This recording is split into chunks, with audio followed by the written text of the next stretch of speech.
welcome back to this space and this connection and this amazing, beautiful little portal that we are still in for another couple of hours. Can you believe it? It's like amazing.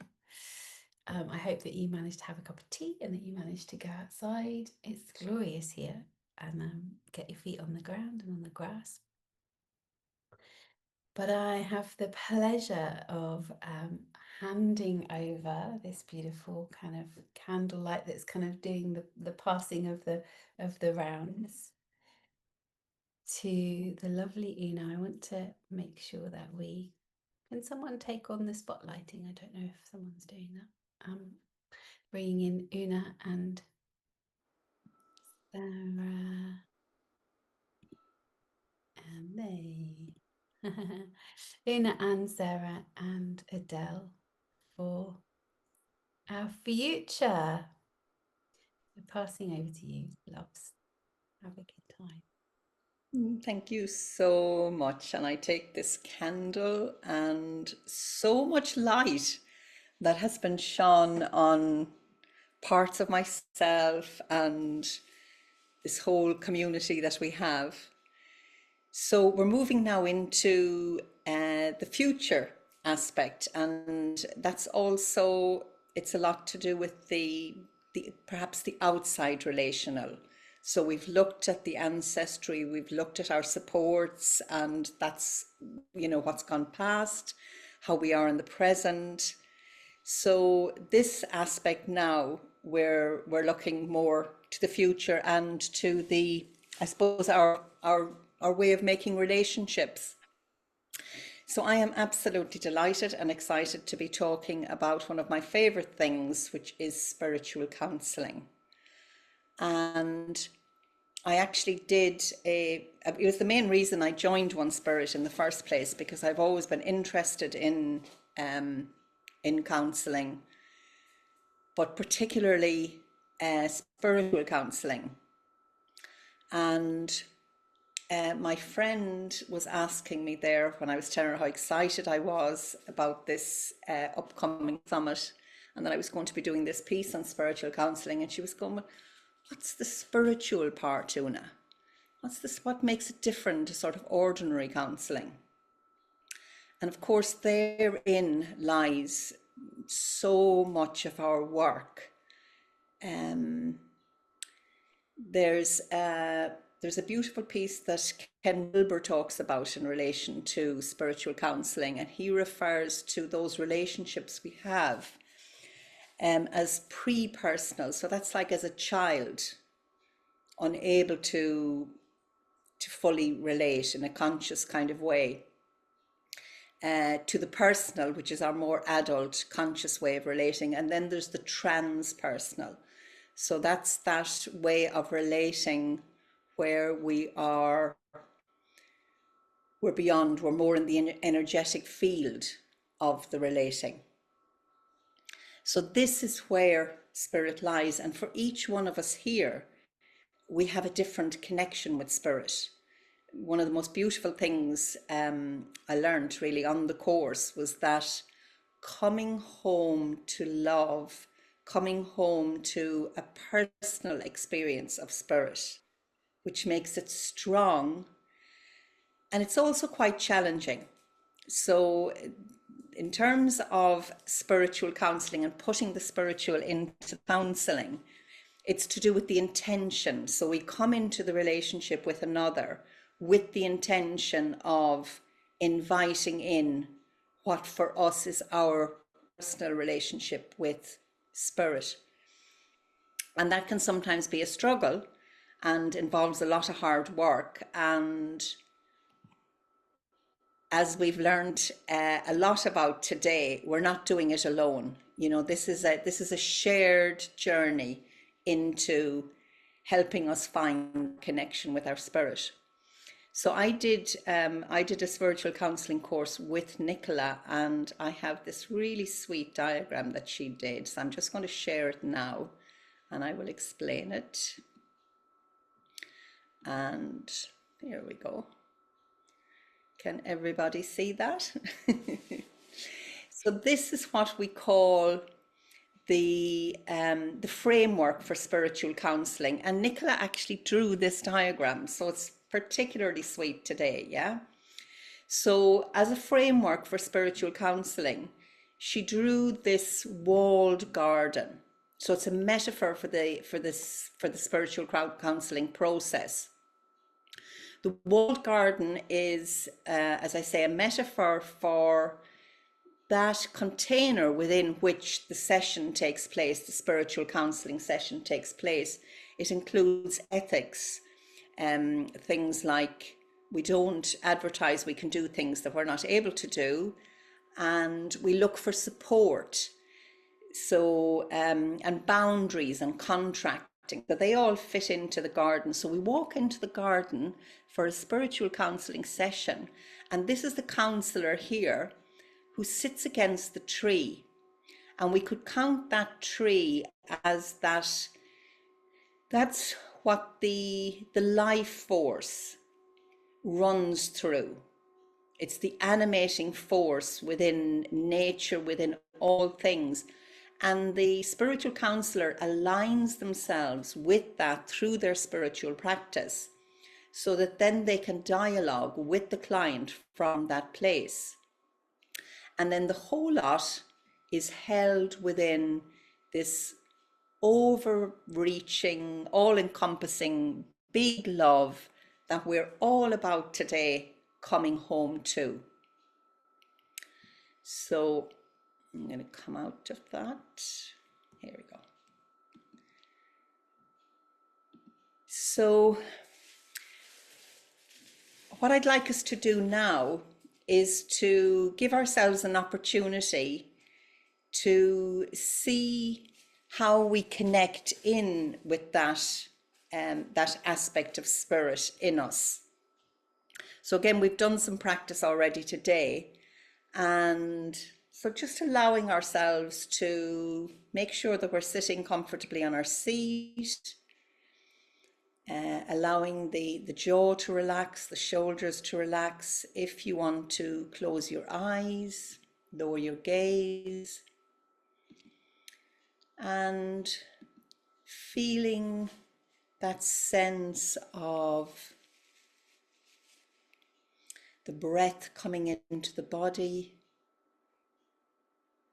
allowing the breath to come in through the nose, down through the head, the throat, the chest.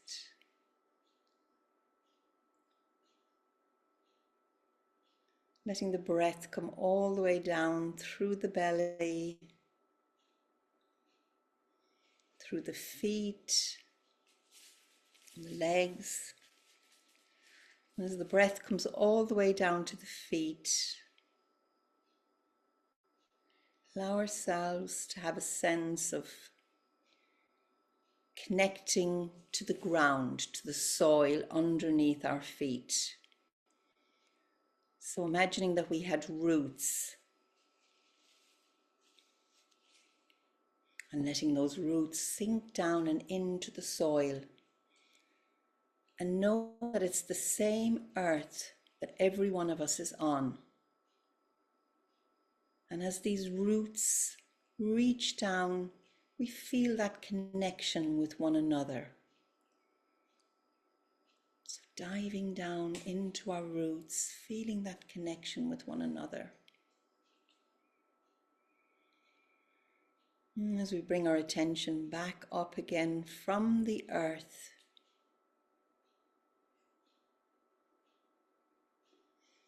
feeling that deep sense of connection. If we were to collapse into the earth, we would feel the earth energy rising up to meet us.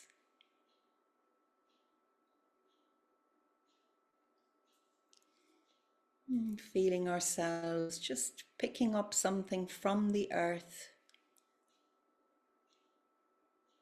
and bringing it back up with us. And picturing in the middle of our collective root space a trunk that acts as an altar. So we bring something up from the earth, and we place it in the altar in the middle of us. We simply allow it to rest there.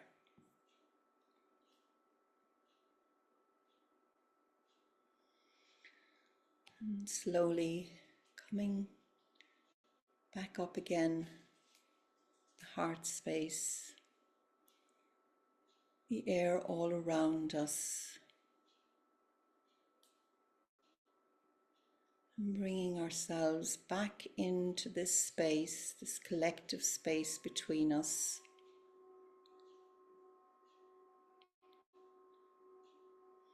Opening your eyes.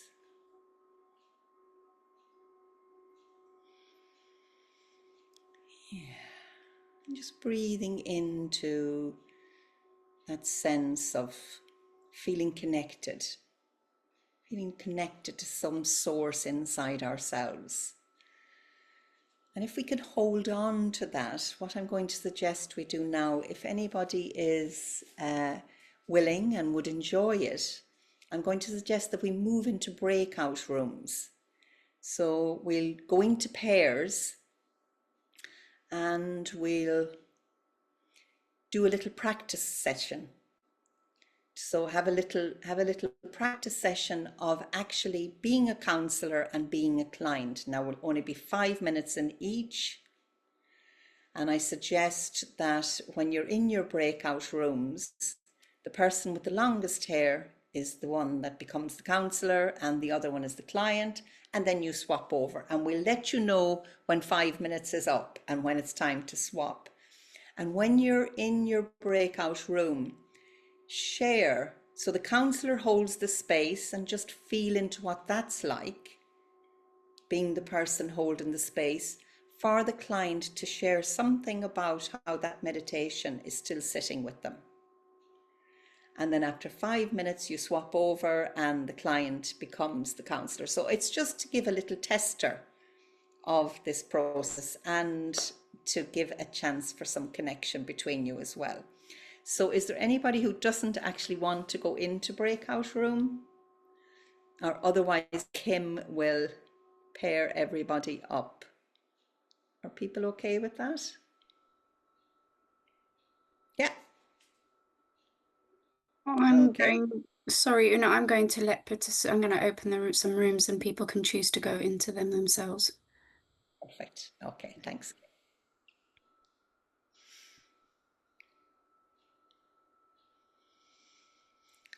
And in the being in the room, knowing that exactly as you are and exactly as you show up is absolutely fine. This is an exercise not in perfectionism, but simply being.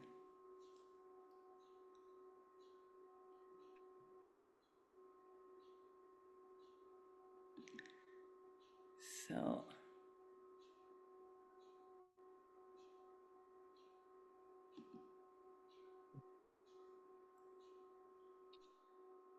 there we go. People are responding to the invitations.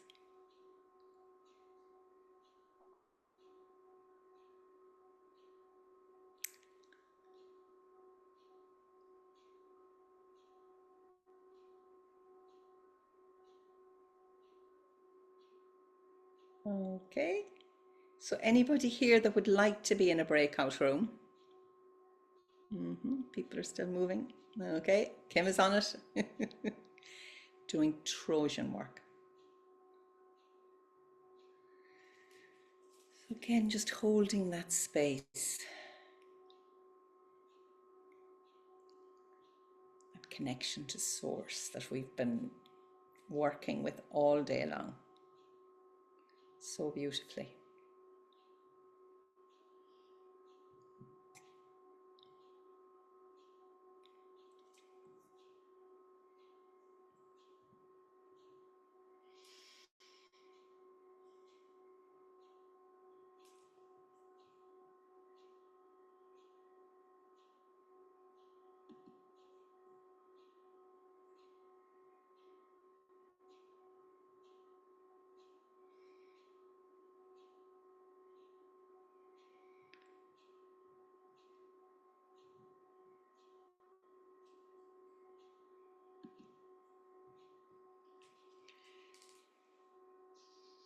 So do people know how to join a breakout room?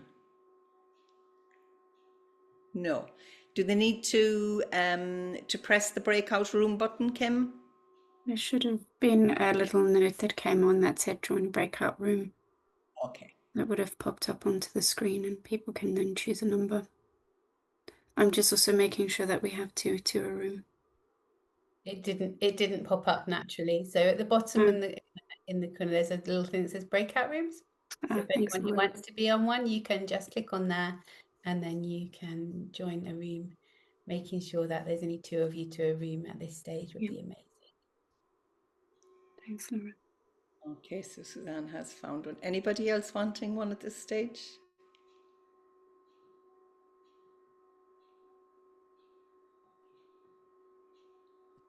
I'll go in and join Suzanne. Thank you. I could.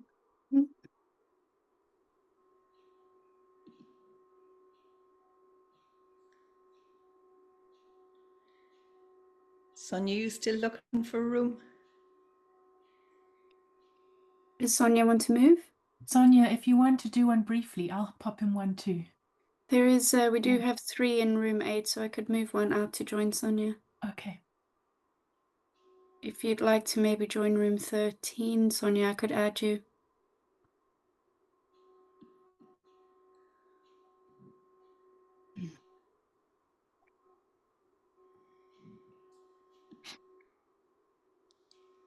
Everybody else okay? If anyone would like, I'm happy to join one, but I see the time is quite slim at this point. We do have one person in room 5 though, so it might be nice just to join them briefly. Amanda Edwards. Oh, it's Amanda. Okay, I'll pop in there. Thank All you. right. Bless you, Del.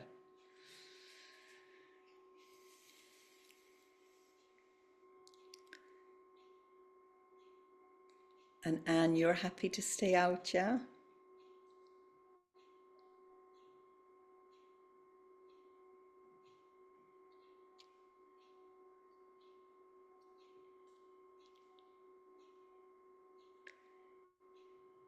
I seem to be having trouble getting in. Ah, you're trying to get in as well, yeah? Yeah. I can move Anne into a room if, is there another person who'd be able to join her? Sarah, would you be okay? I can't, yeah. Okay, I'll move you both in.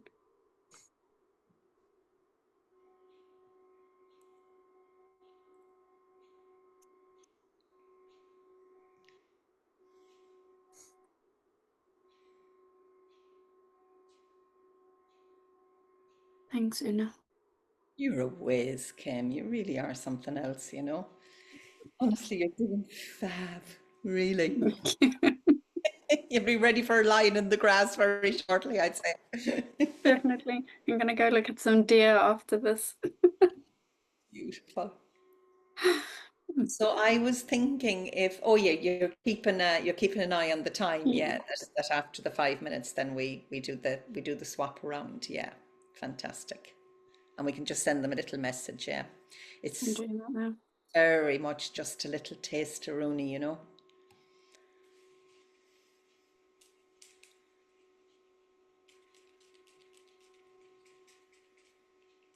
Are there more breakout rooms in this session? Do you know? Adele will be having ones as well, not in mine, no. No, at the end of this, we'll just get a bit of feedback from a counsellor, from a counsellee, and I'll mention into the future what's coming up, special interest group and that, and then hand over to Adele. Cool. I was just wondering, sometimes it is easier just to assign them all and then they can. Yeah. And there's one thing that I join, the questionnaire pops up and they can say yes to being on which is, but I don't know how to do it, so ignore that. In Zoom. Yeah, for future reference, it might be worth looking at. Yeah, absolutely. Thank you. And then it just basically takes everybody that said yes and assigns them into a room.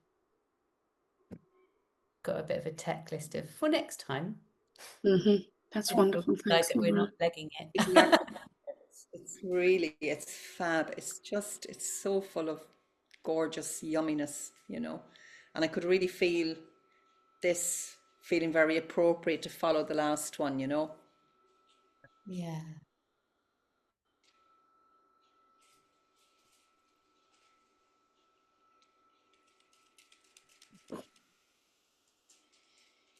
I'm melting. I'm even melting here at the moment, and it like I might have to open the window, and we're not like, you know. Like even the door is closed though, in case the dog comes in, like she can be so, you know, there would be a beep out of her all day and then suddenly she's kind of, you know.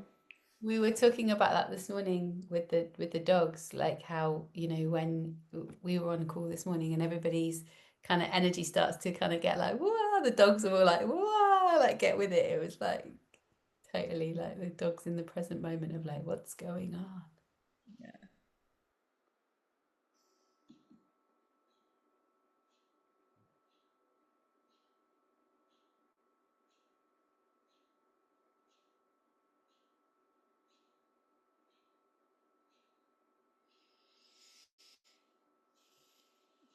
I know it can be a little bit sort of cumbersome, but I'm also trusting that there's something kind of really nice about just connecting up with people one to one as well, isn't there, you know? We all kind of need a little bit of that now and again.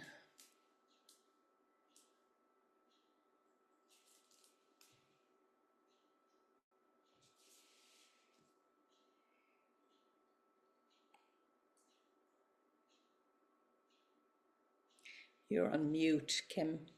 For Adele's breakout rooms, co-hosts are not going into those, are they? Because No. we can do in 2s or 3s, so it should be fine.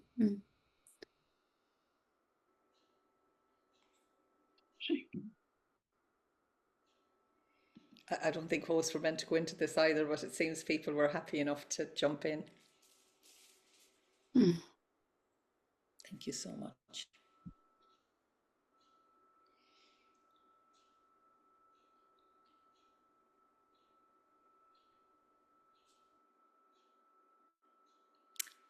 Hi, Abby. Ah, hello there. You're back early.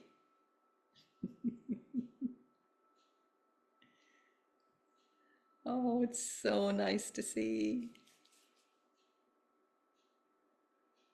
Very exciting.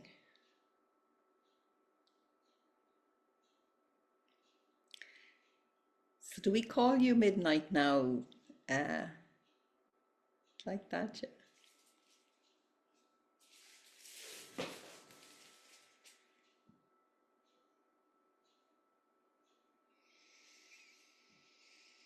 Oh, wonderful. Thank you so much for trusting in the process. So I'm just going to ask for one person to feed back into the group that was the counselor and how that was for you, and then we'll get just a few words from somebody who was the client. So just to feed into the circle, if anybody feels comfortable to do that.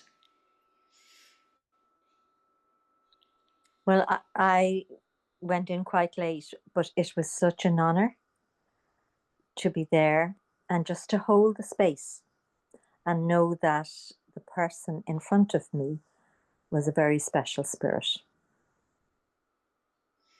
Thank you, Anne. Thank you. So anybody who was a client, how was that? How was it to be the client in the situation?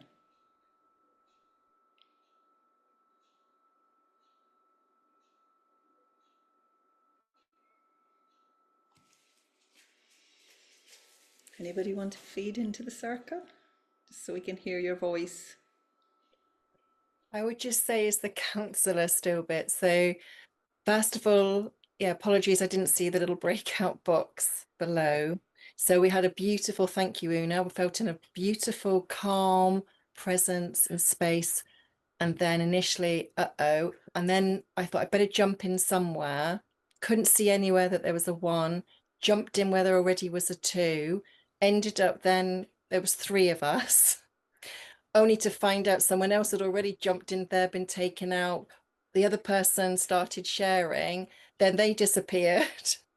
Oh, And so then, sorry. and then it was the bit with the longest hair that ended up there myself. So then moving then, like I say, with all of that, and I hope, yes, it was still felt. It was then having to very much just calm all the angst that was beginning to move and come from initially that beautiful space of where I was. But hopefully I did. I managed just to stay listening and deeply listening and present still to a wonderful sharing that yeah, I did receive, and that from the other lady. So apologies if it wasn't so much for the other person, but yeah, it was but I still hope to. I did try to ground myself with the trunk and the roots and connected, and yes, still to be holding the listening and that for her. Thank you, Gina. Thank you.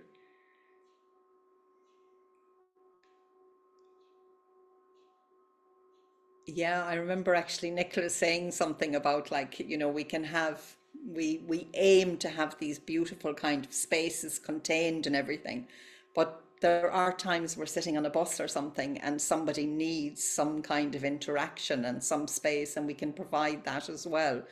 So it's yeah, I'm sorry it's such a quick little taster, but it was to give us a little bit of an embodied sense of what it's like to actually be in the space. And I just want to say as well, again, very much coming into the sort of the future, and with regard to the spiritual counselling, we're going to set up a special interest group in spiritual counselling. So anybody who is actually interested and wants to do some more work in this, we'll notify you after this session, and hopefully we'll do some kind of peer work as well. So this was a taster. It's been an absolute pleasure to be able to share some of this. And I am now going to hand you over to Adele, who is going to actually talk about one of the quite an important aspect of this whole process as well, which is to do with supervision. So thank you, everybody. I hand you to Adele. Thank you, Una. And hello, everybody. If you need to just be a little bit cat-like for a minute as we change over, and yeah, I think we're doing so well being here on this mega day. So do what you need. I'm Adele.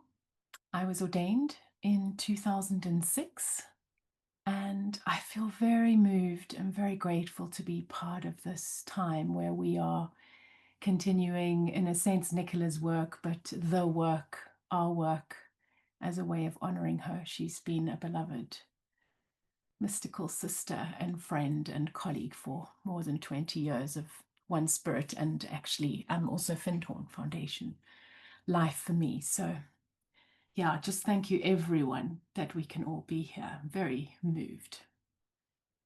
And I've been invited to share a piece on supervision with you. Nicola was passionate about supervision, and I think it might become quite apparent as to why. It's already been mentioned, like the grace and grit of love, and that was something that Nicola was passionate about. So what I'm going to do is I'm going to share a little bit on supervision and then give you a chance to inquire, because we would also love to hear back from you what you would like from supervision and how you feel about supervision as part of our moving forward. But before that, I just want to ask, I'm going to remove myself here. I'd like to just ask any of the supervisors from the One Spirit accredited supervisor group who are here. Won't you raise your hands or wave so we can see you? Amanda is there. Sarah is there. Suzanne, Sonia. Who else do we have? I think those are the main ones on this call. Nikki. Nikki, are you here, Nikki? Nikki is there. Hello, all of you. So in case you don't know, there is a group of accredited One Spirit supervisors. You can find us online. You'll be hearing more from us in the future, as there are intentions to kind of be more proactive and evolve our group and practice with you all. So for now, I see my phone on the side here. Let me take that away. So a little bit about supervision. Supervision is it's a bit of an unfortunate word, because I think for some of us, it conjures up like an inspector type of person, right? Who's standing at the end of a production line or looking over our shoulders and kind of checking up on what we do. Like, do we meet the grade? Are we doing our work right or meeting a certain standard? And I think there can be reluctance about supervision, partly because of that word and what it conjures up. But what I think I'd like to convey here to you is that for our purposes, supervision is actually something quite different. Good supervision, it acknowledges that we learn best when we can step back and reflect, and we can do it alongside another person that's willing to support and challenge us in a skillful and loving way. And so supervision, basically, it's a very particular kind of conversation to support us in our work. So when I say a particular kind of conversation, what I mean is it's not a conversation where you have an expert, like a supervisor, passing on information to someone who knows less. I mean, there can be an aspect of supervision where we learn more about a skill, or we learn particular things that would be good for us to develop in ourselves. But most importantly, supervision is where we come together in a shared inquiry.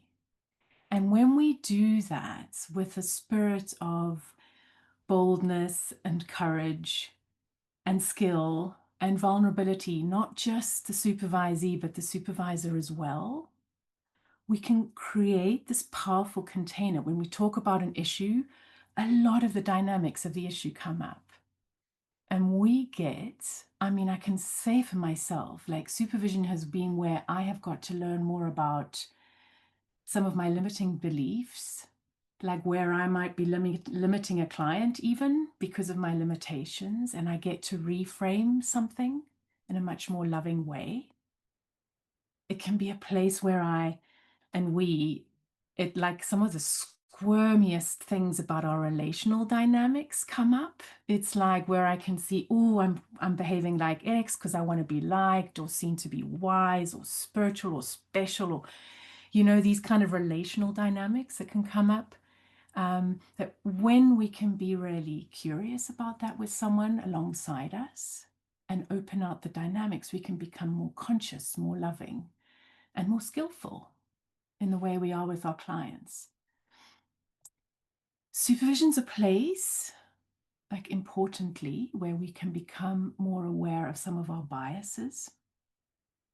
Super important, that we just might not be onto in ourselves. We can learn about, like, where we think, oh, I've got a really great intention here, but actually the impact that I'm having on someone might not be that what I'm intending. And I think in this work, in our day and age, as we all know, we're really trying to break paradigms around the power over and move into something just so much more collaborative. And supervision is a place where we can do some of that tricky work and look at those tricky dynamics in ourselves, in one another, in the system that we're working with. So it's juicy. Good supervision is juicy, but it's vulnerable. I mean, it takes showing up and being willing to look at our defenses.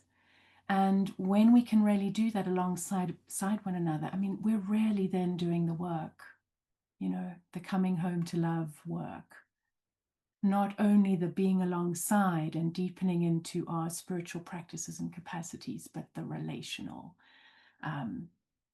Rubber meets the road.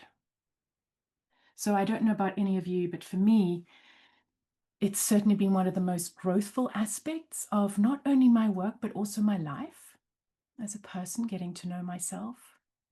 And I would say that actually some of the most hurtful and almost like harmful relationships of my life have been sometimes with spiritual authority figures that I would say haven't had the support and accountability that the practice of supervision can offer us. I think just one more thing that I'll say about supervision before we break out is, I'm not sure how much people are aware, but so supervision can happen in a one-to-one context, right? So you can have a supervisor that you work with one-to-one, you bring client work. It's actually can bring more than client work to supervision.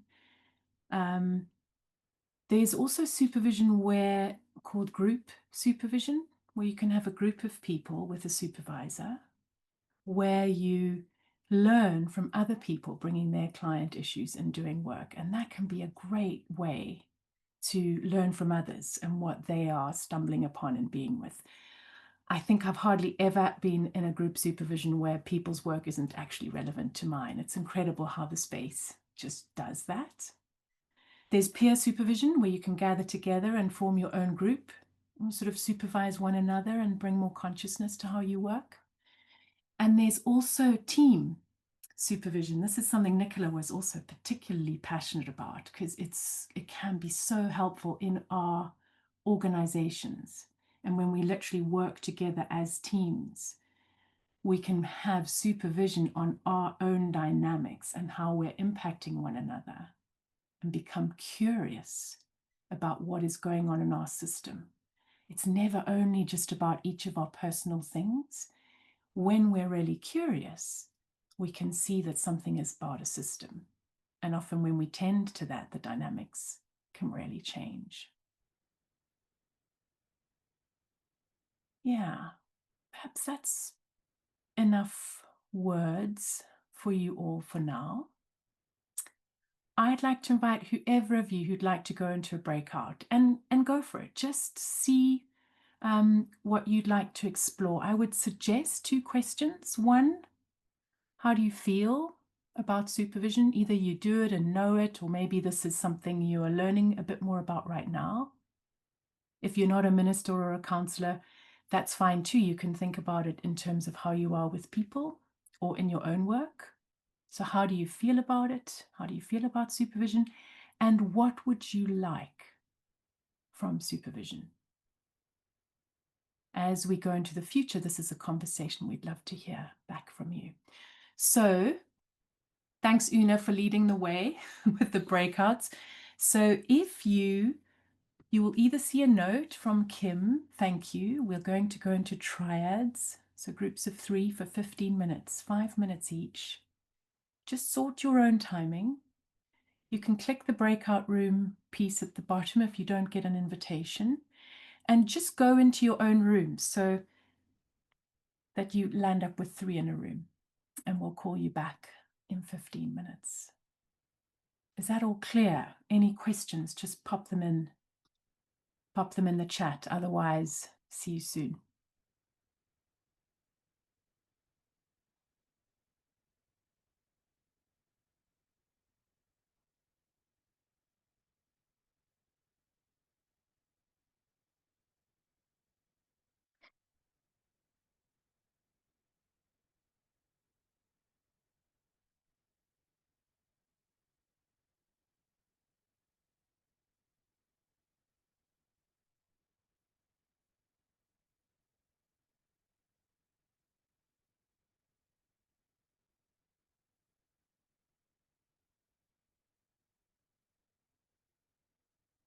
Sonia's saying why 3?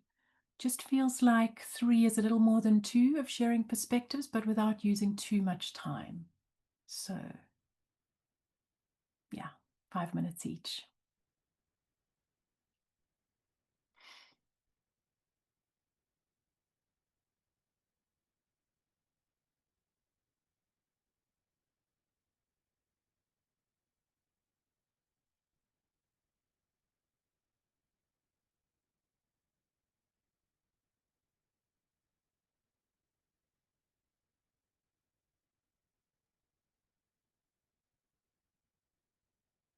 Just wanted to double check. There's a couple of people who haven't joined. If they're not going to join. Emma. So those of you who aren't joining, that's fine. No one has to. Mhm. But just shout if you still want to. Anyone? Thanks, Kim.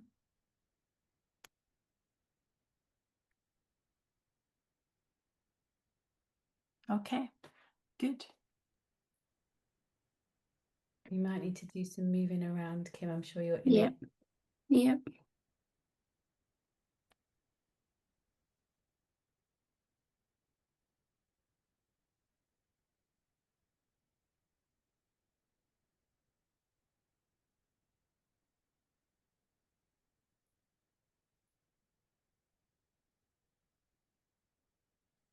Hello. Hello. I just lost you for a couple of minutes. Okay. I would really like to be in a meeting room. I couldn't find you, and now I'm here again. So if you could put me in a meeting room, thank you. Great. Kim, could you do that? Thanks.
We're not sure what happened. I was in a group and then I was just two of us and then I was pulled out. So I don't know what room I was in, whether you can get me back in. Do you know who you were with? Mark? Let me move you back in there. Oh, there you are.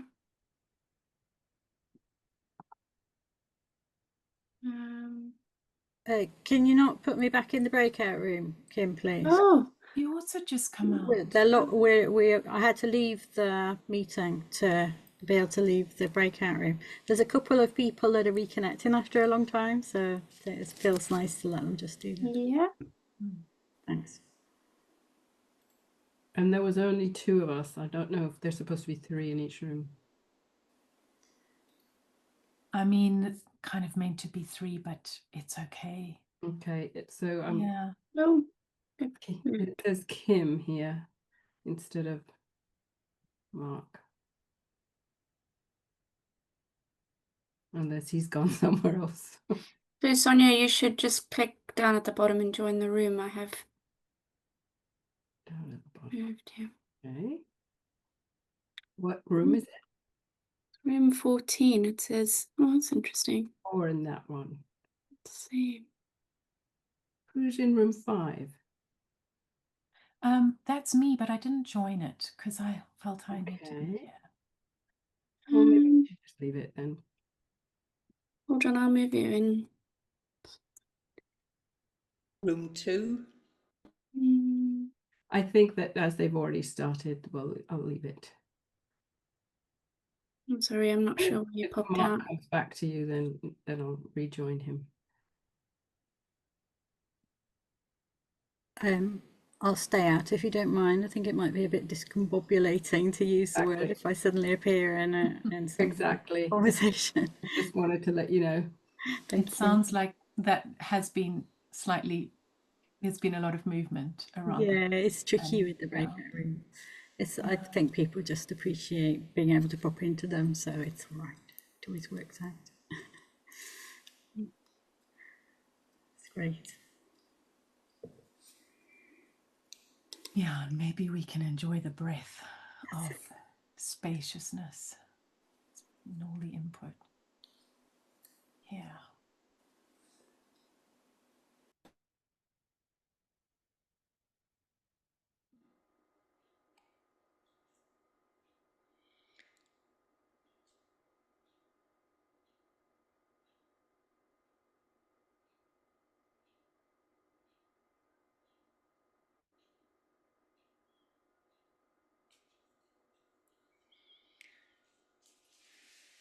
Felt like a very inspiring, engaging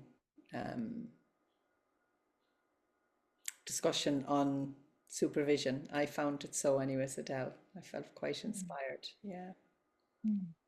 Yes. Oh. Sonia, you're on mute. I think you're saying something, but you're on mute. I'm saying how beautiful you are and how well presented that was. That was really succinct and well said. And it's so funny because every time things like this happen in a Zoom group where somebody's kicked off or somebody appears suddenly, it reminds me of the death and dying weekend that I experienced. And I don't even know if they do that anymore, but you're talking to a group of people and then somebody taps somebody on the shoulder and they have to leave the room and you don't know why. And more people are leaving. And having my sister just passed in March with the same thing that Nicola died of.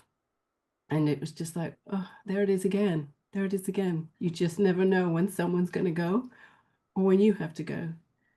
So I just think that that was very relevant for me to continue to be okay with when someone goes or when I have to go. Thanks for that perspective on it, Sonia. And the fact that, beautiful in memoriam this morning, really appreciated all of that. Beautifully led, Monica. Thank you.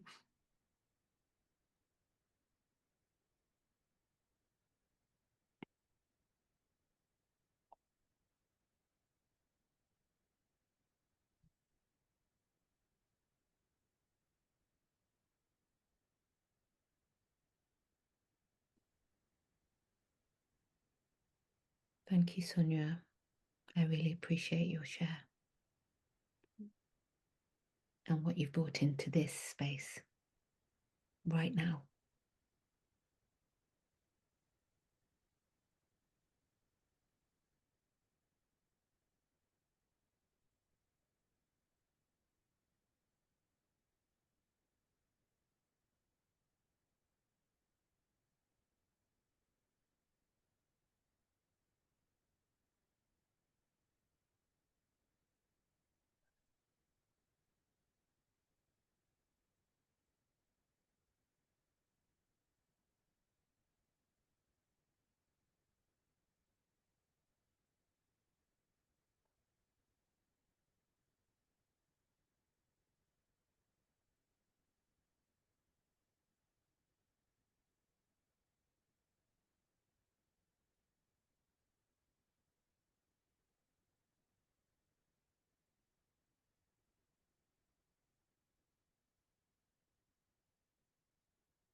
Lovely. So, welcome back, everybody. I'm curious how your time together was. Let's hear back from a few of you how you feel about supervision, what you'd like from supervision into the future. So either pop your hand up on using the Lizzie. Thank you. Something came up in our discussion about the differences and the similarities between spiritual counseling and supervision, and where is the line between, is it professional context supervision or is it a personal? How is the relationship piece involved? There's a little bit of confusion for me. So am I hearing, like, in a sense, more clarity about what supervision is and where the boundaries are? Yes, and yes, aren't. Yes, and how is it different to counselling? Are we Mm. shoulder to shoulder? Are we equals in the supervision space, or is there some sorts of hierarchy there? Yeah. Great, lovely, thank you. And I'm not going to go into responding to all the comments. I think I'll just say one layer, which is like there's supervision, and then sometimes in the student supervision context that adds something a little bit different as well. But thank you, lovely question, great. Please also feel free to add into the chat if you have things you want to add. But who else has a input or question from that?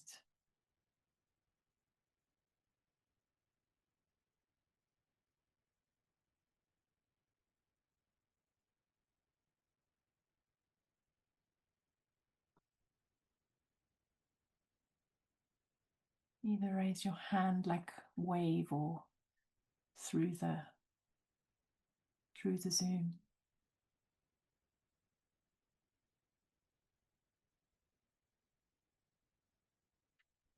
Donna. Oh. Hello, Adele, everyone. Well, it was just really interesting to me to see how different our expectations of supervision were before we even got there. So some of us had very negative expectations, and then some had more positive ones.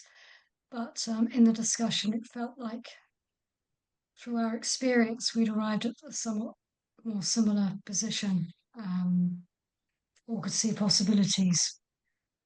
But we didn't, well, for myself in particular, I wasn't sure, I didn't have a strong sense of what I might like more from supervision than I was already getting. So I'm sort of curious as to what people might think of with that. So yeah, just be interested in the future to see whether you in your mind have the idea of what else could be got from it. But I feel like in my experience, I got everything really. Lovely, thank you.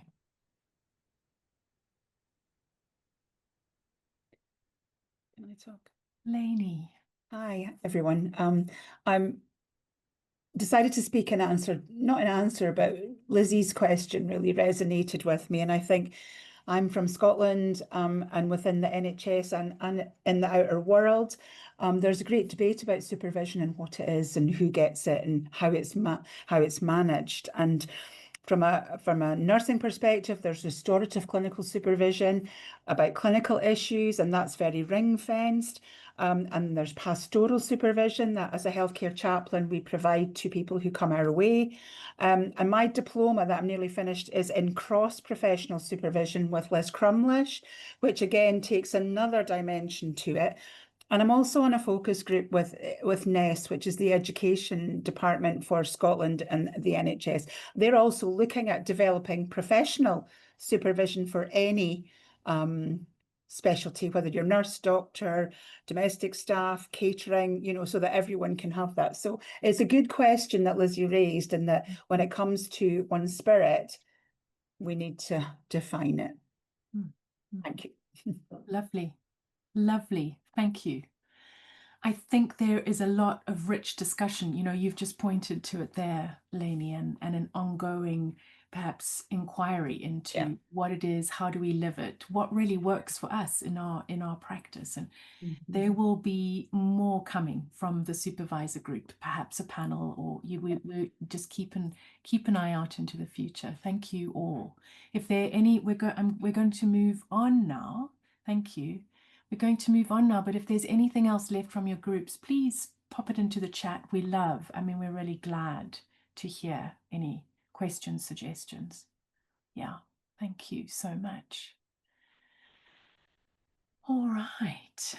So for the final, before our closing all together, I am going to pass this beautiful candle on to Sarah as she takes us into spiritual activism. Thank you, Adele. Thank you, everybody, for still being here. It's a long time. It's a long time in front of the screen. Yeah. So we've traveled a long journey from where we started at 12 o'clock today. Remembering Nicola. Remembering our sense of belonging, bringing ourselves in, coming together, coming into ceremonial space, coming into gratitude, deepening into awareness. And then as we came into the present, thinking about how we support ourselves, about how we soothe ourselves, what our personal practice, what our spiritual practice is, and what that means to us and how we do it, and then coming into some of the outer expressions of ministry, the outer practices, or maybe the inner practices as well, the integral practices of spiritual counseling, spiritual accompaniment, and of supervision. So I want to bring us to a close thinking about how our ministry comes into the world, what our interaction is, what the edge is. You know, Adele said, you know, where the rubber hits the road in supervision, what our edge is in the world, how we bring our ministry out, whether that's as individuals, as individual ministers, or whether that's us as a spiritual community, the spiritual community of One Spirit. And I'm going to invite us to use a model, to have a little look at a model called the Gandhian iceberg. Kim, can we get a whiteboard? I can't seem to get, yay. Okay, so I'm going to give this a go. We'll see how we get along, but it's much easier to look at a whiteboard than it is to look at my face, for me anyway. So this is something called Gandhian iceberg. Oh, that's much too big. Let's make that a bit smaller. The Gandhian iceberg, and this is from a book by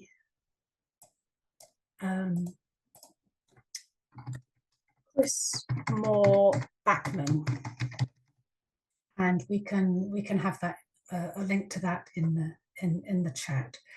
So the Gandhian iceberg is sort of a model of activism, of sacred activism, and of non-violent direct action. So we're coming from Gandhi's practice of satyagraha, of truth force, being active force, non-violent force in the world, and creating change. Thank you, April. So here is an iceberg. What's that doing there? So the idea of the Gandhian iceberg is about what it takes, really, what it takes to be in the world, bringing ourselves fully in. And we have underneath, ooh, what happened there? Didn't mean to do that. I was looking for a highlighter. There we go. So here's under the water of the iceberg, the biggest part of the iceberg. Gandhi says that this is personal spiritual practice. Apparently, the people that Gandhi chose to lead the Salt March had worked with him, I think, for 15 years, living in the ashram, developing their personal practice for 15 years. So that's the under the water part of the iceberg. And then we have the over the water part of the iceberg. And that is, no, not this. That's beloved community. So that's, and in Gandhian terms, that's the work that Gandhi did to develop self-sufficiency, to teach people weaving and spinning. That's the work of the unions. That's the work of in the climate activism. That's the work of the legal support teams and the fundraisers and the training of nonviolent direct action, or whatever kind of training it might be. And then finally, on the outside, we have the action. This is where we meet the world, and that might be maybe you've been one of the people standing outside the hotels with asylum seekers inside them. Maybe you've been one of the people standing between the asylum seekers and those seeking to burn down those hotels. That's here. That's here. Or maybe you're just available for your neighbor in a crisis. Or maybe your job is on the front line somewhere. Maybe you're a chaplain. Maybe you're in a crisis center. Maybe it's in a ceremony. So this is where we meet the outside world. So I'm going to invite us to think a little bit about what that looks like for us as individuals. I'm going to invite you in a minute to draw your own iceberg. So I'm going to give you a little example. I'm going to draw my iceberg, if I can. So here's my iceberg. I've got quite a good spiritual practice. I've been a practitioner for a long time now. So I've got some depth of practice, but maybe I don't really give it quite as much emphasis day by day as I might. So there's some depth there, but maybe there's a little bit of narrowness as well. Maybe it could be a bit broader. And then if I bring in, here's the sea, my beloved community. I do a lot of activism. I'm often out there on the front line, being quite active. But actually, I feel that for me, this section here, my sense of beloved community could be bigger. So when the Titanic comes along, I've got a little bit of strength, a little bit of depth, but I haven't got maybe as much here as I might like. So perhaps I might want to be working on expanding. Not seeing this, Sarah. Oh, you're not seeing any of it? I'm not either. I wondered if it was just me. I've seen the first iceberg. The first drawing, yeah. Okay, the first drawing, but not the second drawing. Okay, I tried to bring up another one. It didn't work. Let me try again. Can I do this? No, I can't. Never mind. I've just been drawing another little iceberg. If you look, they're both there, Sarah. If you look there are 2 pages, and you have to click the piece at the top. There's a little 3 lines burger. If you click on that burger, or it's got page 1 and page 2. If you go to page 2, it shows Sarah's second drawing. Okay, thank you. Can people see that now? Yes, thank you. It's on page 2. Yeah. Yes. Excellent. So for me, I might want to be building up my spiritual practice a bit, but actually at the moment, I'm feeling more called to developing beloved community. And for me at the moment, that's looking like working in anti-racism. So I'm going to invite you, I'm going to stop share for a minute. Oh, Kim, could you stop share for a minute? I'm going to remove the spotlight as well. And I'm going to invite you to have a little think for yourself. What is the balance in your life? What does your iceberg look like? Is it very narrow? Is it all outward facing? And then the Titanic comes and maybe it shatters your iceberg. Or is it all about community? And then maybe the iceberg comes and just knocks you out of the way. Or the Titanic comes and knocks you out of the way. Or is it all under the surface? And the Titanic comes and just goes straight over you. You're just pushed under. What's your iceberg like? How do you encounter the world?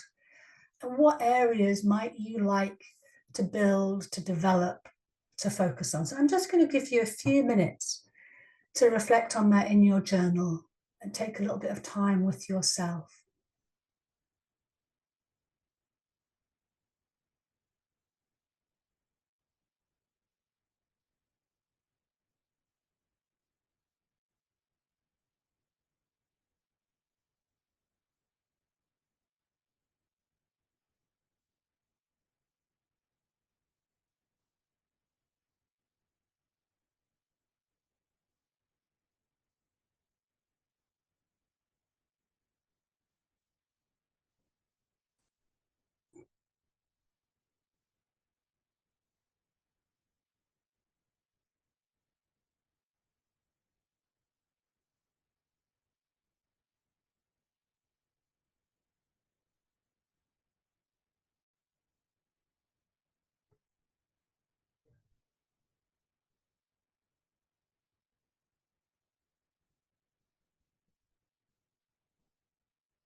Thank you.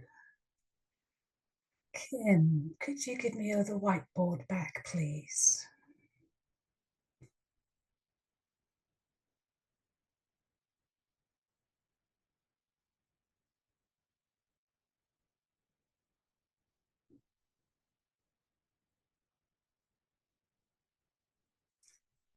Thank you. So we've had a few minutes to reflect on what the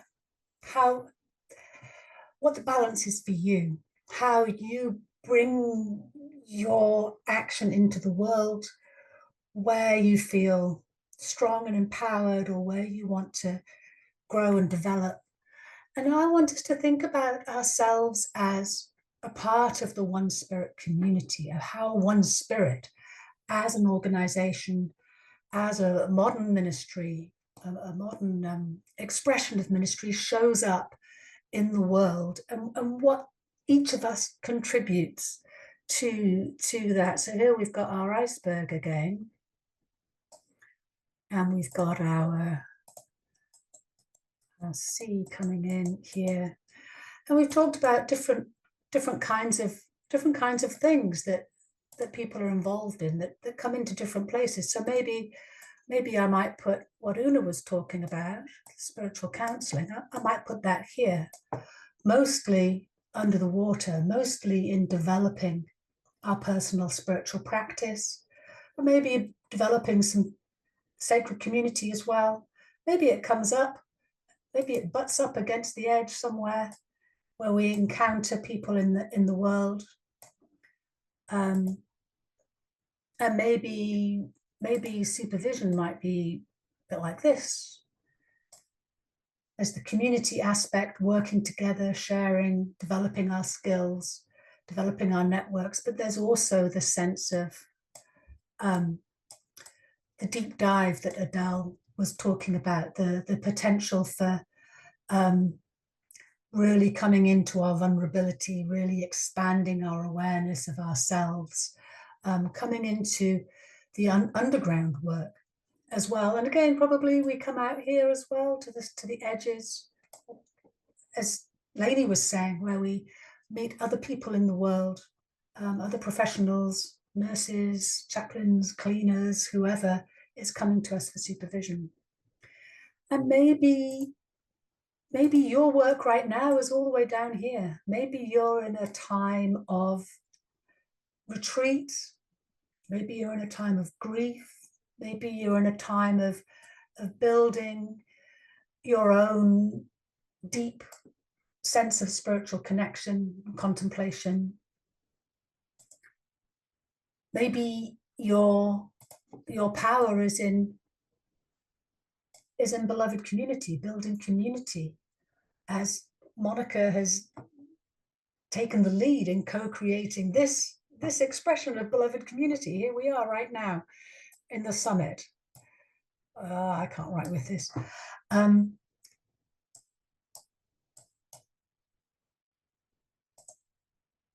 Or for me, I might also be thinking to be up here somewhere, looking at anti-racism, at internalized racism, contributing to sort of the whole. So there's some that's under the surface, some of that is under the surface, drawing on personal practice.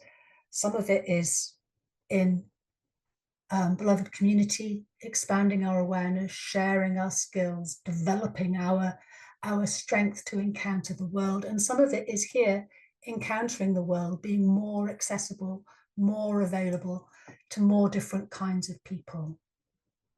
So I'd like to invite you back again. Don't know where these came from. I'd like to invite you back again to reflect on what is your role, or where are your strengths in the One Spirit iceberg? What do you want to contribute? How can you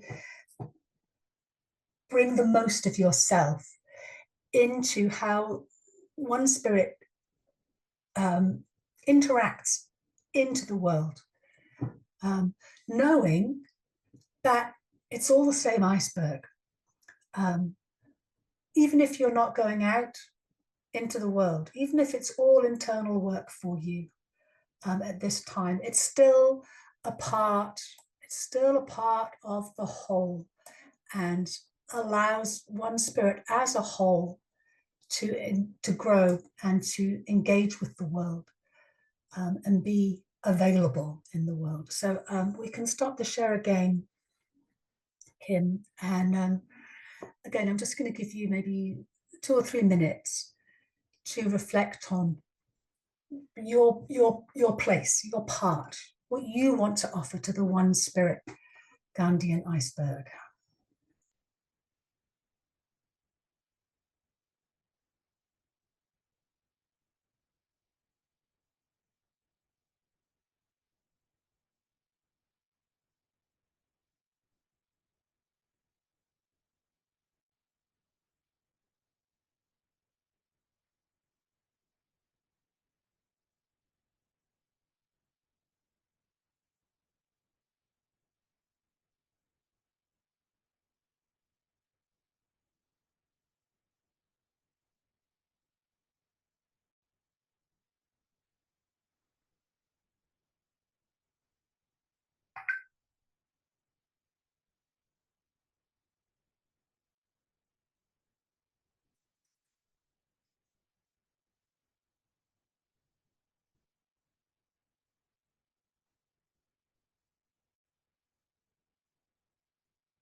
It would be great to see some of your ideas, some of your reflections in the chat.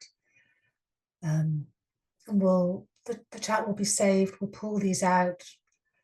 I have in my mind an imaginary word cloud iceberg of all the different things that people are thinking, yeah, I really want to develop my meditation group, my website, my comms, my spiritual practice, my consciousness raising group, whatever it is, 1,000 possible things. It'd be great to see some in the chat that we can share later.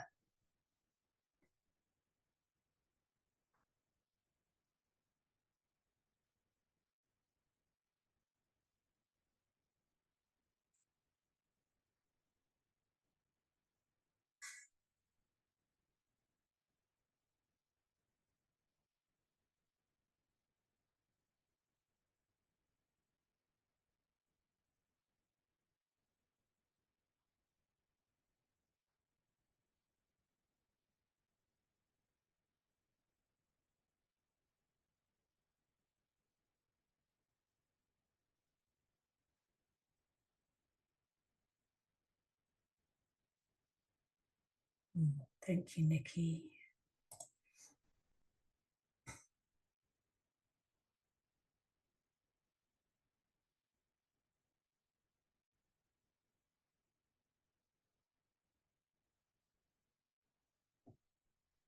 Yeah.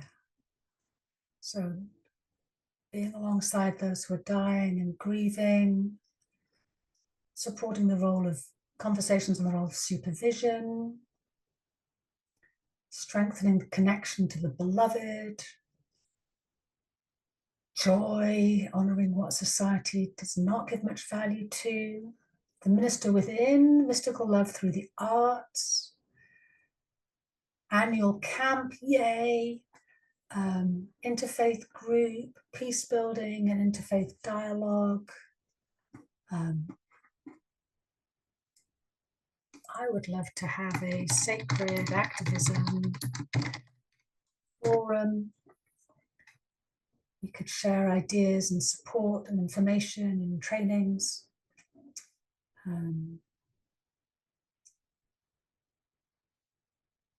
Thank you.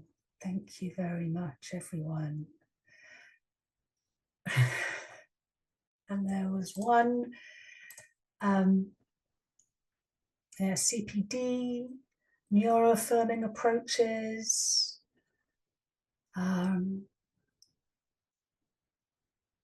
shadow work, doula work, love in action. Yeah, exactly. Bringing us all the way back to where we started, being love in action, living love. Earth marches, activism, voluntary work, beautiful. Vow art,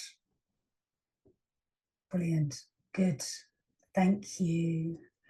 So one expression of ministry in the world that I wanted to give a little bit of time to, and I don't think Joe Royal is still here, but to give a little bit of time to the month of ministry, which is one of the ways that we as One Spirit come into the world. And Joe's had to leave early, so keep the chat coming. We're going to capture all of this. But Kim, is it possible to play that little video clip that Joe shared with us?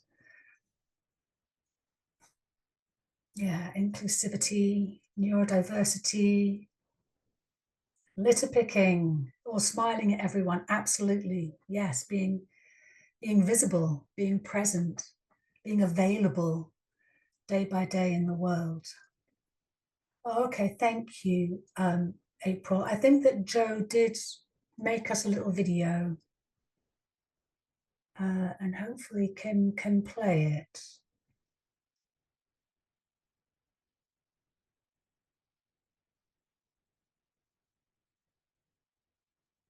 Sorry, just give me a moment.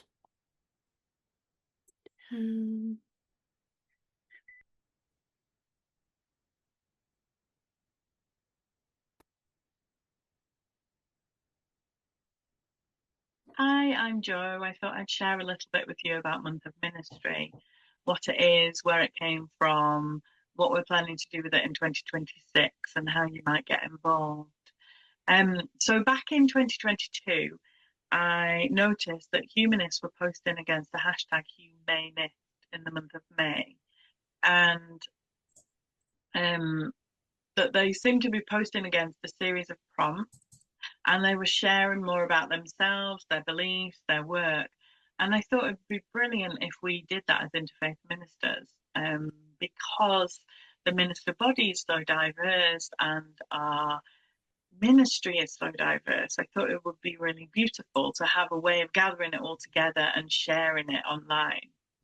So I did some research, some consultation through the One Spirit Community Facebook group to find out if people were interested in doing something, and when they were, to just find out what kind of prompts they'd like to respond to and what we might call it, and what month we might run it in. And at that point, SAS stepped forward and really helped me to kind of shape it and drive it forward and make it happen. So in February 2023, we had our first month of ministry. So this online event where people posted on social media, whatever platforms they used, against a series of prompts, sharing about themselves and their ministry. And it was brilliant. It worked really well to kind of see the diversity and also some of the similarities too. There were some really beautiful synchronicities in what we were sharing between us, and we could search on the hashtag Month of Ministry, and we could comment and like each other's posts, so help each other with engagement. And yeah, it kind of created some online conversations, which was really lovely. Okay, I'm going to come in on top of Joe.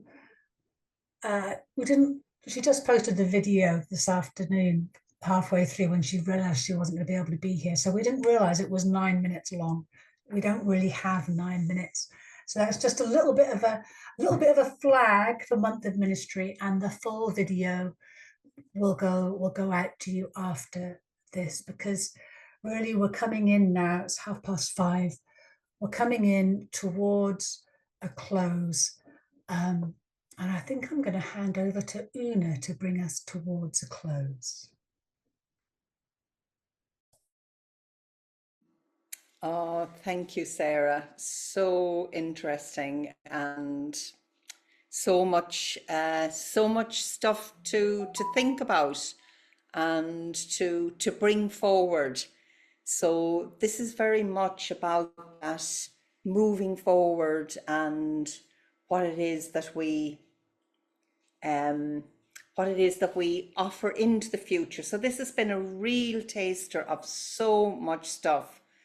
So we will be sharing directly in the next week or so some follow-ups from some of the work that we've already done today.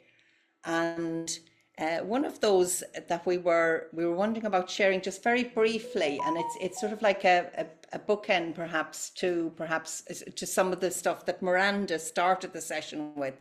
So Alan, who is who's the director of the One Spirit at the moment, has done a very comprehensive video and presentation on One Spirit's position at the moment, and it's actually incredibly inspiring. So I'm not sure if we have time to actually go through it all at the moment, but certainly we will include it as part of our follow-up. I'm just wondering, Monica, would we do a little taster of it from?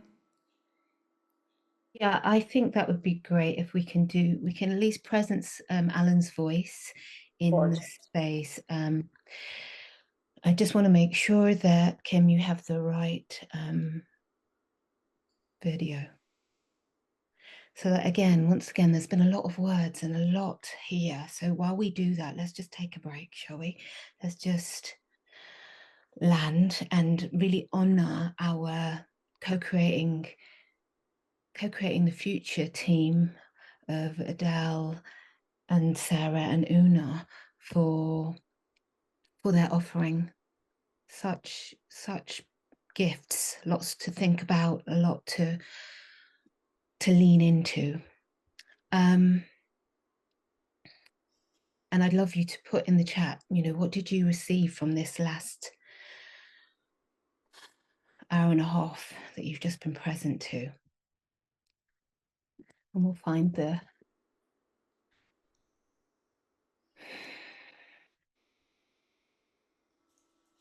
Maybe as you say, Monica, first to just watch it quietly.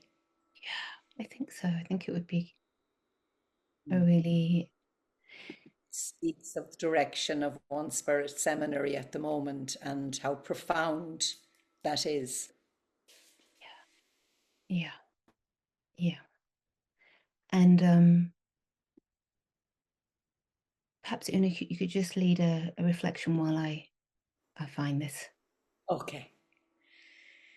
So this is actually looking at, yes, as we say, One Spirit Seminary, and that being in a lot of ways a part of our ongoing support for one another. I mean, Sarah put it so beautifully there with our beloved community, and the way all of the work today has the quality of interchangeability.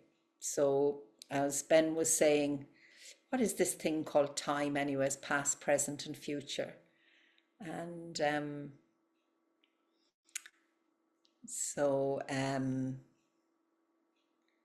while we're present in this moment, and somebody did speak of that sense of maybe wanting a little bit of time just to be quiet to be quiet in ourselves. If you've got a candle lighting somewhere there at the moment, just allowing yourself to be with the candle glow.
So, beloved ones,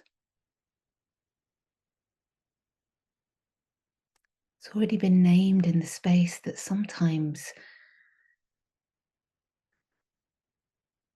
we need to open ourselves to recognize that even if a voice sounds different, our response can be, oh, this is interesting. Oh, what's in this for me?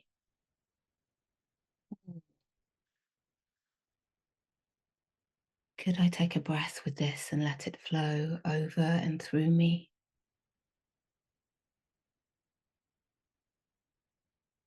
When we lean into organizations, sometimes it can feel very different from our day-to-day expression of what we call sacred. But all is welcome here. So lean into the message, behind the words, honoring of heart, of work, of energy, all of those that we celebrated in our roll call, in our honoring of the past, our founders and benefactors, early supporters who enabled this seed to come into being.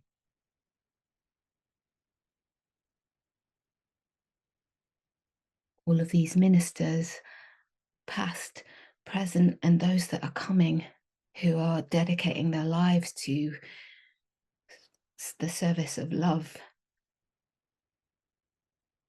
The staff and the administrators who are diligently doing the work that nobody sees.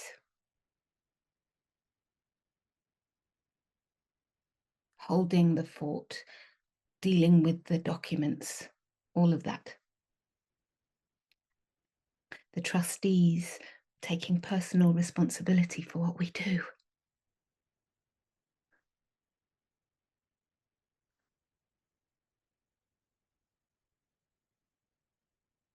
Our faculty, our teachers, Nicola, we've really been steeped in her teaching for this whole day.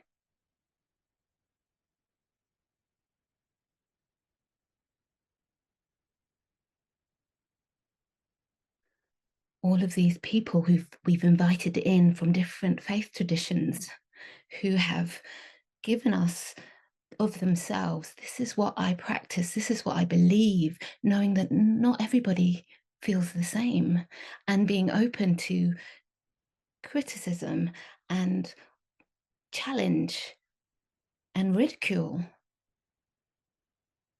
This is courageous work.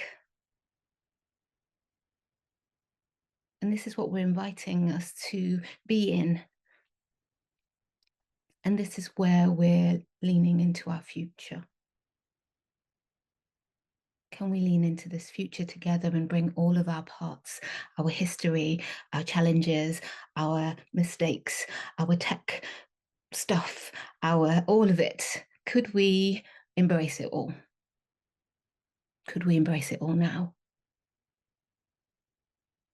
This is the invitation, and this is an invitation that Alan is placing on the table from his position as a director of One Spirit. And it's a very different place to stand than it is to stand as a minister out in the world. So thank you, Alan, for your offering, and there's more to come.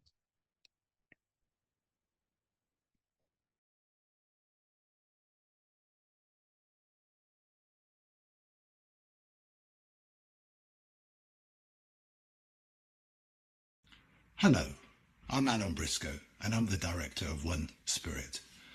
I want to start by expressing my profound gratitude for the extraordinary tapestry of souls who have woven One Spirit into the vibrant community we know today. To every trustee who has stepped forward to steward our sacred work through years of dedication and wisdom, you are the steady hands that have held our vision aloft. To our tutors and mentors who have poured their hearts into nurturing each new generation of ministers, sharing not just knowledge, but the very essence of what it means to serve with an open heart. To each member of our professional register who demonstrates loyalty through your continued membership, your commitment creates the foundation upon which we stand. And to all who engage with our communications, who stay close to the beating heart of this wonderful community, your presence and participation breathe life into everything we do. To each precious soul who makes the journey to witness and celebrate our ordinations, bringing such joy and sacred presence to those threshold moments, you transform what could be mere ceremony into holy celebration. We see you, we celebrate you, and we are profoundly grateful for each of you. We have experienced profound loss this year, and inevitably there will be more heartbreaks to come. But it is our connection, our shared joy and love that is our strength and sustains us in a time when the world feels more divided and more polarized than ever. Please continue to stay close. Continue to share your voice and your wisdom with us. For this community flourishes because of the beautiful threads that each of you represents in our collective story. We are working to create an ever closer connection between us, so please do lean in. Over the last year, we've started work on a 3-year project to document our curriculum and the philosophy that guides our teaching approach. Our aim is to understand what it is that makes our training so special and to develop a guide to support our tutors so the essential wisdom accumulated over the years can be passed on as the faces change. The manual that we are developing also makes it possible for us to invite more ministers to contribute to our training, and more on that in a moment. For several years now, we have been adapting the way we deliver the curriculum to work in the online space, experimenting and learning along the way. For the first time, we've been able to review everything we have learned about training online and have drawn it together into a unified theory of learning. One Spirit has always existed beyond the traditional view of education as a transfer of information. We know that when our students gather together, online or in person, there's magic that happens. At the heart of our new curriculum structure starting this autumn is what we are calling a spiral of sacred becoming, describing 4 interconnected movements that learners traverse at deepening levels. Rather than linear progression, this approach creates spaces where students meet mystery directly and are encouraged to dwell in creative uncertainty, sensing their way forward without hurrying towards conclusions. Within this structure, our tutors are deliberately modeling deep listening, allowing the students' own experiential wisdom to emerge. Students approach themes, traditions, and ideas as living presences rather than as objects of study. To support us in delivering this new curriculum structure, we are looking to recruit a small cohort of 8 ministers to join us as associate tutors to facilitate small group work as part of the Cherry Tree class.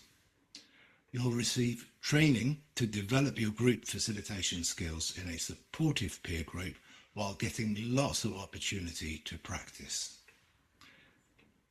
If this interests you, keep an eye open over the next few days because we will be announcing more details and how to apply very shortly. And lastly, I just want to mention that we are looking for new trustees at this time, and our board would be particularly interested to hear from anyone with a background in marketing. Thank you all again for all that you are and all that you do.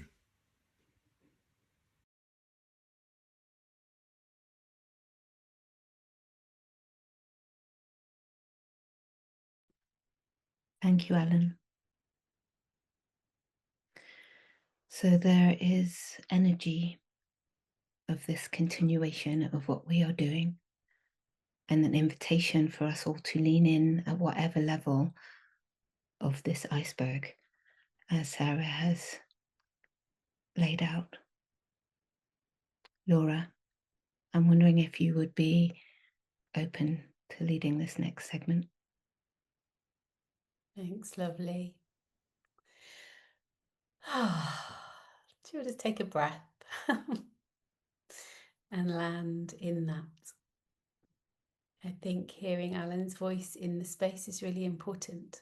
It is part of and the development of One Spirit, and it humbles me to hear some of what is coming, because actually it feels more led in community in what we have been sharing in all day, and that feels really special. But what I'm going to offer now, and we're kind of eking short to time, so we're not going to do this for very long, maybe just 5 minutes max. We're going to do this breakout room thing again. We're going to do it slightly differently. So I'm going to basically create some breakout rooms for everyone to go into, and we're going to pose a few questions, and I'll pop them into the chat.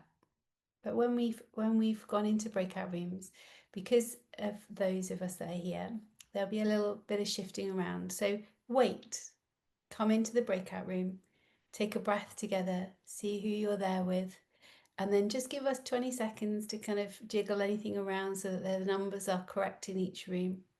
And then I will pop a little chat in when you can start to kind of dialogue with each other.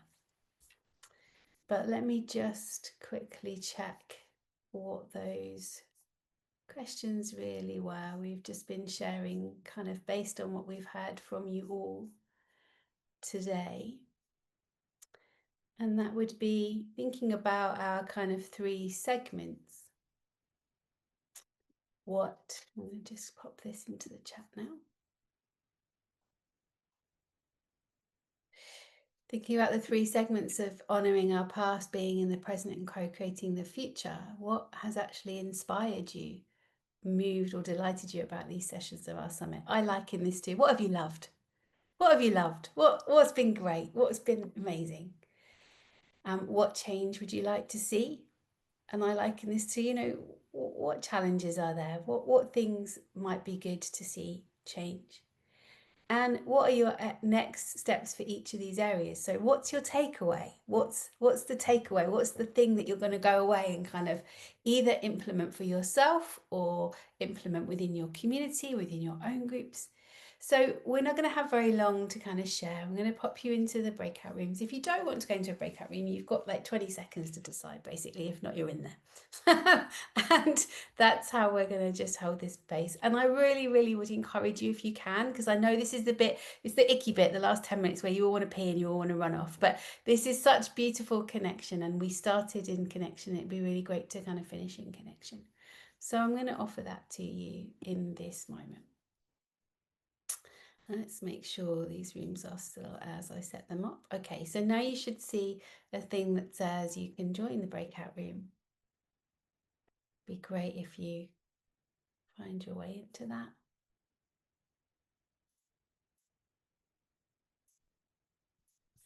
Remove my spotlight so I can see if people are joining. Great. I'm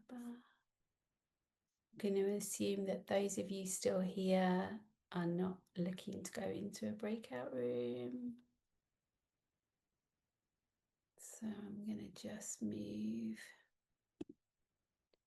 Mark. Speak amongst yourselves while I just do this in my head.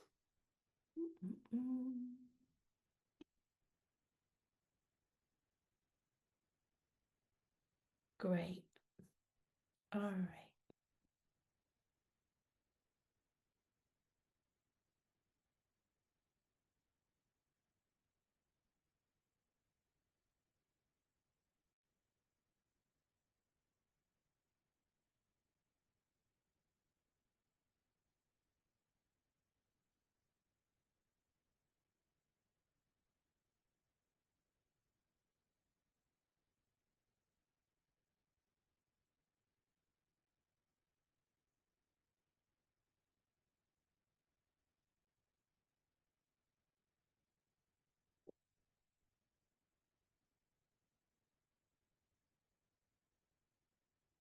Right, great. So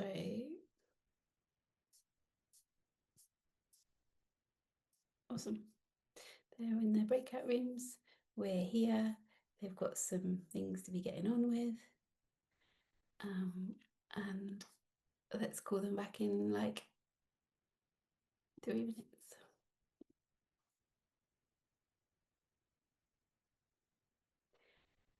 Hi Julia, you just joined us. I just wondering whether you would like to be added. Good, you spotted. I've literally just said goodbye to a son, so I've joined again. So, and I just saw 9 minutes to go. So, would you like to be added to a breakout room just now? They're just having some conversations about the rest of the day and how it's been for them. Or you can stay. I'm happily to stay with you. It's probably because I think you were finishing at 6. I can put my video on, so I'm just like moving. Yes, let's But see you guys might want to just do your rally together or whatever. That's all right. You're welcome to stay here with us. So the others are in a breakout room. You're welcome here. Okay, that's super kind. No, I've dropped in and out maybe like 3 or 4 times. So I do, but I really value and thank you for having this connection today. So thank you. Beautiful. It's been really great. We post some questions and you may want to answer them, but they may feel like quite full on with us lot here. And that was, what have you loved? What's been the thing that kind of you've loved about today? Oh, I love the freedom in it. I love that I'm connected to the One Spirit. And I actually, we had lots of questions today that I was doing with my children and other children and coming in and out of I will and what was it? I will, I wonder, and I wish, I will, and I wonder. Yeah, that was that. Yeah, so those have been really good basic ones that I've had with my kids and family and friends and people coming and going. So that's been really a good connection. From like 3-year-olds up to 20-year-olds up to 50, 60-year-olds, 70 and 90-year-olds. So yes, it's been very magic. So thank you. I love that. And I love that it's already out in the world creating magic, right? Like that's the whole point. That's the whole point. Exactly. Yeah, no, it's been, and I love the One Spirit. It's just, I didn't think I was going to make it today. And I've just literally put my son in a car. He's the 20-year-old and off. And I was like, oh, I've got 9 minutes to go. I will see if I can connect again. And then you do. So sweet. Yeah. That's beautiful.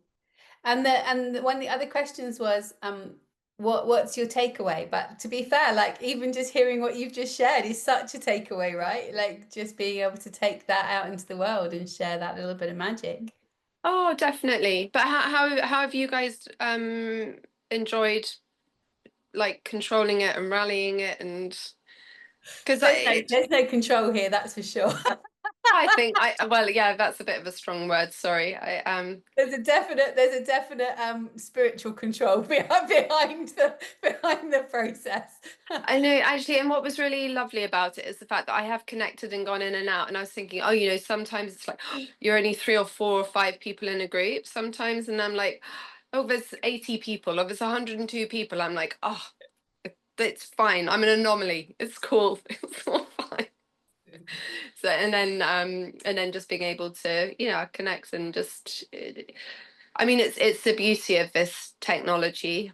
So yeah, absolutely. Juliet, it's wonderful to see you. I'm just oh my gosh, currently in the training. I know. Oh, thank you. I mean, honestly, I was so like, gosh, a month ago, I was like, the only person I want to speak to is Monica. I just want to see them. Anyways, it was beautiful. Great. But yeah, I'll let you guys do your thing, because I just, or put me in a room or put me on mute or whatever. Yeah, we're just about to call everyone back. So everybody's going to be joining us. So you're more than welcome. I'm so glad you came back for that 9 minutes, Juliet. I know, I just saw it. I was like, yay. But thank you. I'll put myself on mute. Or you put me on mute, yeah. Can I just say, guys, we're so on time. Thank the Lord, because I need a pee, honest to God. Like, you know, I'm like that. Have I got, like, how long are they till they come back? No, damn it, missed it again.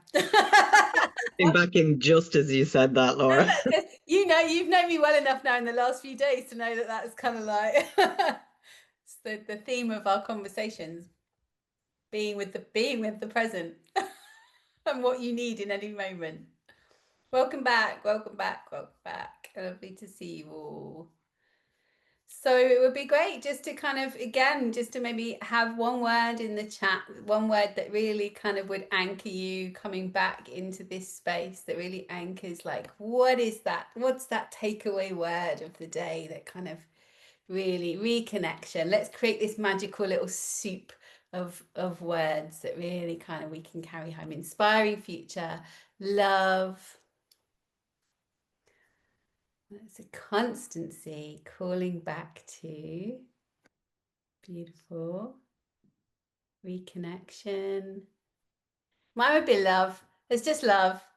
There's a whole song there, right? Love, love. Anyway, I'm not going to break into song right now. Tribe, inquiry, exciting, returning to love, remembrance. Beautiful. So thank you. I want to thank you all for kind of being really present all the way up till now, because it's a long, and for also really being connected with us in the chat, because that really helps us to kind of continue to show up as the day's gone on. And I'm going to hand back to the lovely Monica for our final closing. Thank you so much. Thank you, Laura. Being aware of all of the beautiful souls that have gathered. We started off and there were over 100 people here. And their energy is still with us. We've been having these candles lit throughout. And in this moment, we're going to close this Coming Home to Love One Spirit Summit by releasing our candles. Blowing out the light, knowing that the light carries on inside us all. As we began with each member of this holding team, we will close. And we say thank you. Thank you to all who've been here.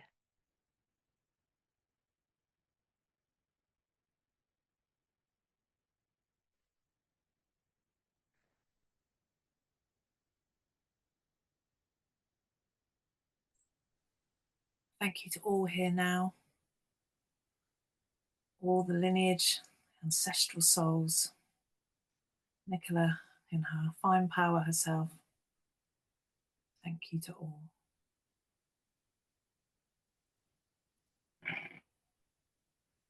To us all as friends and ministers who've gathered, new or long term, we say thank you for being here.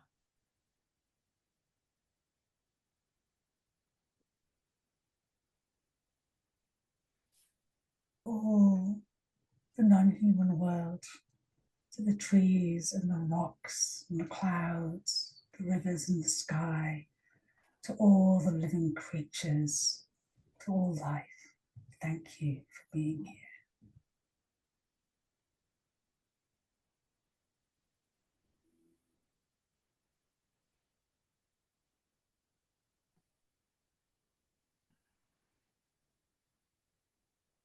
Everyone who has been present, seen and unseen, to all the emotions that arise, for all that is welcome, we say thank you.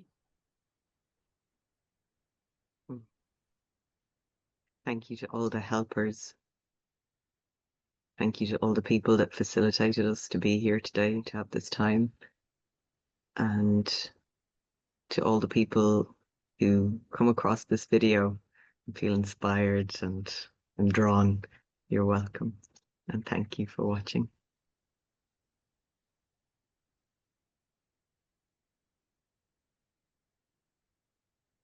Thank you. Thank you for our bodies that have brought us to this point.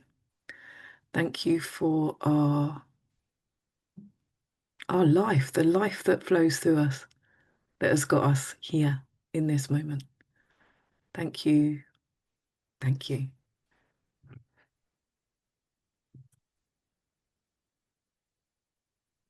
Thank you for the words. Thank you for the silence. Thank you for the hearts who have joined together today. And thank you. Oh. Thank you. Thank you to all this One Spirit possibility that has supported and brought us together, the web. And thank you for allowing us to connect through this web.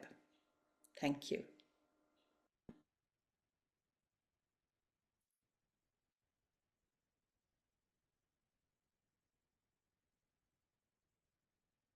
And I invite us all to unmute, and we say thank you as we blow out our candles together.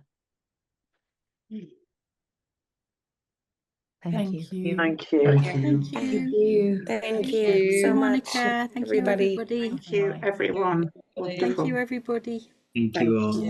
Thank you. Thank you, everyone. Thank